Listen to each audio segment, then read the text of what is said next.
column is loose now. One of the other little jobs that we need to attend to, which is the issue with the steering column. So as you see, the column's already been removed, and we'll move on to that in the next video.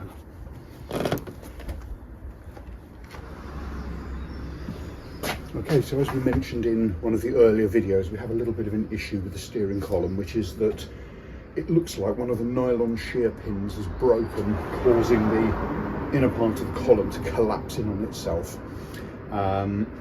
This meant that basically the steering column ended up being too short to fit the car. We couldn't fit the steering column cowl in the correct position, and also the steering column, as you can see there, the inner section is moving in and out. So I think the only option for that is to replace the column. So I've got the wheel and the bench, and we'll remove the steering wheel, which in hindsight would have been much easier done when the car was when the steering column was still attached to the car. But anyway, so the nut is now loose on the end of the steering column. We'll leave it on there a couple of turns. What we now need to do is to remove the steering wheel from the taper that holds it on the shaft of hand. So I'm just going to tap around the back of the wheel here, and hopefully that will release it from the taper.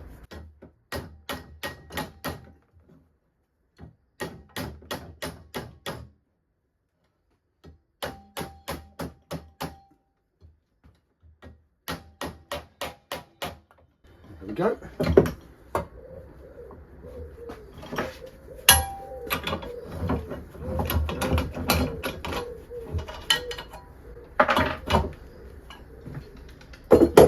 Without the steering wheel in, you can see quite clearly, as I say, that the end of the column there is moving in and out. So I'll grab our replacement column and we'll have a look at that and see how it compares. So here we have our replacement steering column, and I bought the column online. It's come from a 77 midget, the same as Dottie, so hopefully, touch wood, it should be a fairly simple swap over.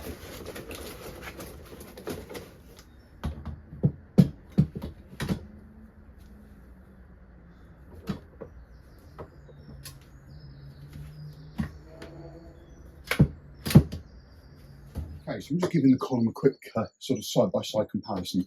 The first thing I think you can see is that it's absolutely rock solid in the centre there, so I think we're okay with that. I'm just having a look to see how feasible it's going to be to swap over the ignition column switch. And I do note that the shear bolts have been replaced with regular bolts on this, which does in fact make it quite a bit easier. All I've got to do is get the shear bolts out of the old steering column, steering ignition switch, which are on here. So for those that are unfamiliar with a shear bolt, is a bolt that's designed to shear, the head shears off under a specific torque. And the reason that that's used is so that when the ignition switch is bolted on at the factory, shear bolts are done up, the head shears off. It means then the bolt can't be tampered with. And basically it can't be that the ignition switch can't then be removed from the car, which would obviously allow it to make it much easier for the car to steal. So you can remove the steering lock. So obviously it's a little bit difficult for us to get out because the shear bolts, if you can see there, have in fact been sheared. So my plan would be to cut a little slot in them with a grinder, and then hopefully I can get a screwdriver in and we can undo them from there, which will mean that then we can swap over the ignition switch that we've already got, which we know works. And as I say, we've got two nice new keys for it.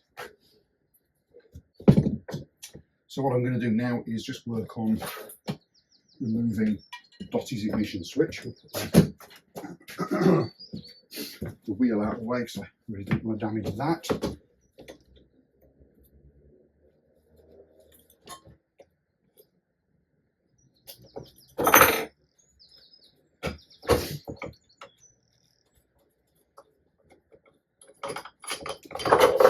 So those are an unsheared shear bolt. You can see here the thin portion, which is designed to break a specific torque. So we'll use those. We'll refit those with the new column ignition switch. So I've removed the ignition switch, and you can see on here the pin on the back, which when the steering lock engages into the pin on the shaft there to lock the steering column. I'm just considering at this point whether I try and cut the steering column bracket with a grinder, which is going to mean that I'm going to damage the steering column bracket, although I have got the replacement that came with the other one, or whether I attempt to drill out the head of the shear bolt. I think, first of all, I'm going to have a go at drilling out the head of the shear bolt. Let's see how we get on with that. That's the new column. Try not to get these mixed up. And find we've spent hours refitting the original steering column that doesn't work. So with my little automatic centre pop, we're just going to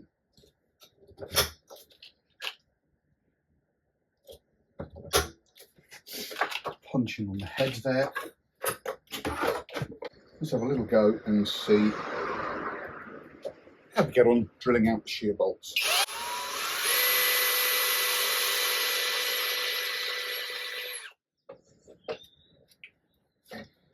Okay, so I've got the two parts of the shear bolt drilled out. I'm going to now try and separate the two halves of the bracket. It would be much better if I'd looked for the chisel before I started this job.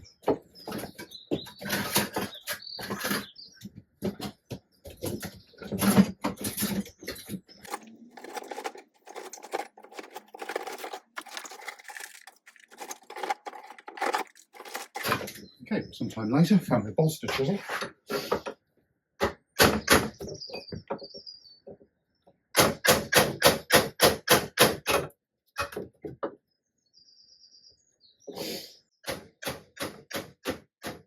There's still a bit too much of the bolt remaining in there for that to work at this stage. Let's try, I don't know what to try, to be honest.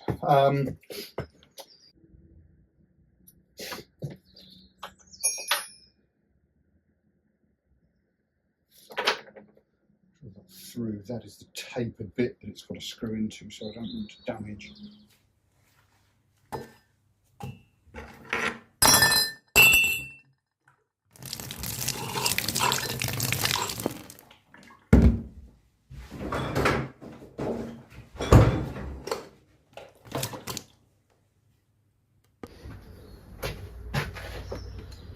Okay, so on reflection, I decided that I think we'll try with the steering column switch that we've got. I think it's going to be too difficult with the time I have to remove that one without damaging it. So this one seems to work okay. So we'll fit this to the car and see how we work. So I've tightened up the shear bolts, not quite tight enough to shear them yet. I want to just check that everything works before I do that. So what we're going to do now is go ahead and pop the column back in the car and see where we go from there. I'm going to thread the steering column down through the hole in the bulkhead.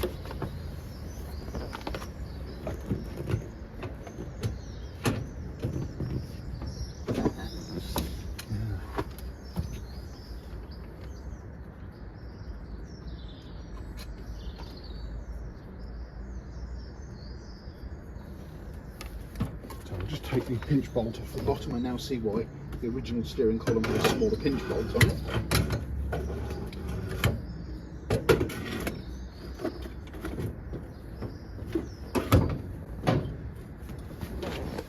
Pop the steering column in through there, and now we'll go and line it up under the engine base.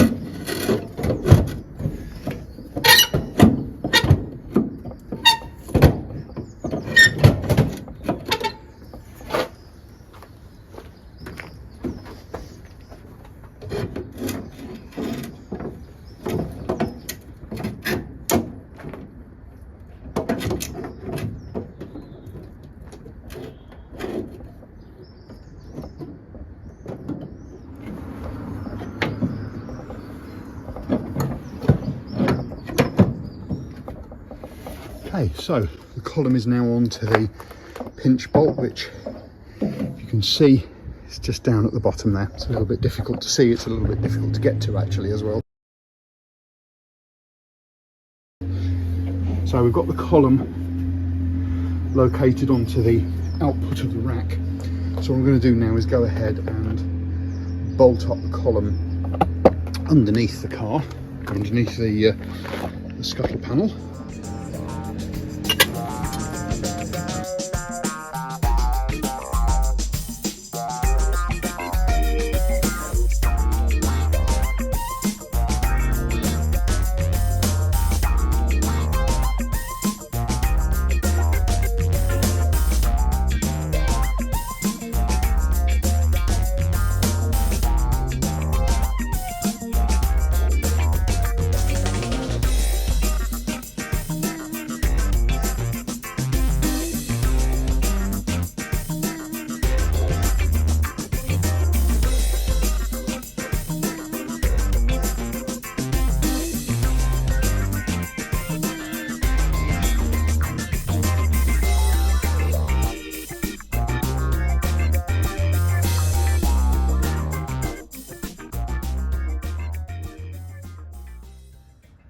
It's not very easy to see where we're working, so I'll take the camera off the tripod.